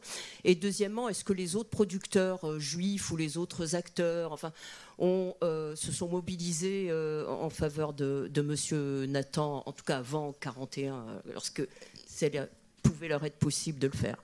Alors, ce procès s'est déroulé à peu près normalement. Ceci dit, compte tenu de la campagne de dénigrement qui sévissait à l'époque, il est sûr qu'il a été lourdement condamné et surtout, je dirais, il aurait pu, à ce stade-là, peut-être, considérant que c'était la première fois qu'il était condamné, il aurait pu être relâché assez rapidement ou être condamné à un sursis. Voilà. Or, il est très lourdement condamné. Mobilisation autour de lui, non. Et puis, l'époque ne s'y prête pas. Je ne sais pas comment dire. Aujourd'hui, oui, on lance des pétitions, on se mobilise. Non, son arrestation arrive au bout déjà de 2 années de pilonnage intensif. Donc, il n'est pas fréquentable et il est d'autant moins fréquentable qu'on l'accuse d'être un pornocrate. Donc, que vous soyez un escroc, c'est une chose, mais vous pouvez être accusé à tort, mais en revanche, être pornocrate, ça, il devient infréquentable. Donc, on s'en détourne de peur d'être entaché. Donc là, il y a peu de chances que autour de lui se mobilisent des personnes. Et c'est là aussi où Serge l'a dit, l'acheter, enfin, oui, il a acheté, ou en tout cas, il devient infréquentable, tout simplement. Je me permets de préciser peut-être un point sur le procès de 39, rapidement, c'est que de toute façon, les faits sont prescrits. Les faits jugés sont prescrits. Et l'avocat de Maître Berton compte beaucoup là-dessus pour que Nathan ne soit pas condamné. Et on va faire fi de la prescription et le condamner très lourdement. Le réquisitoire de l'avocat, enfin du procureur, est absolument... Il est dans le livre. C'est une honte. C'est un édito antisémite. Une autre question, je crois. Allez. C'est ici. Merci beaucoup. C'est tellement intéressant et triste, etc. Enfin, il n'y a pas d'etc. D'ailleurs. Mais j'aurais aimé savoir par rapport à la venue de Bernard Nathan, qui est né en 1886 et qui est donc venu à 20 ans en 1906 en France, certainement à Paris directement. Est-ce que... dans sa vision, sa rapidité, c'est pas lié à cette émigration aussi, cette trajectoire de tout avoir à faire très rapidement. Donc, est-ce que ça, vous pensez que ça a pu y participer? Et deuxième question, qu'en est-il de sa famille en Roumanie? Qu'en est-il de ce départ? On part pas pour rien. Et ça, on ne sait pas trop. Peut-être que vous ne savez pas non plus, en fait, de quelle famille, quelle était sa famille, pourquoi il est venu. Est-ce que c'était parce qu'il y avait des pogroms? Est-ce que c'était parce que l'amour de la France, c'est une chose, mais il y a des raisons au départ. Donc, est-ce que vous avez des informations là-dessus? À la fois, il y a des informations, puisque on sait qu'il est né dans une famille assez aisée. Ses parents avaient une boutique de cristallerie dans le centre-ville de Iași, donc c'est une famille de petits bourgeois juifs, parfaitement établis. Je pense que s'il vient en France, c'est que à la fois il commence évidemment à y avoir des pogroms et des signes avant-coureurs. Je pense aussi que l'attrait de la France, tout simplement, la belle époque. La France est en pleine explosion économique. On croit au progrès.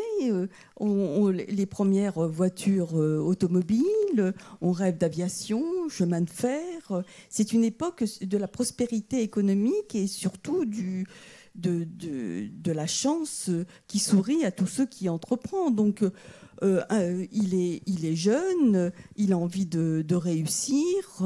Ça me paraît assez évident pour lui de venir.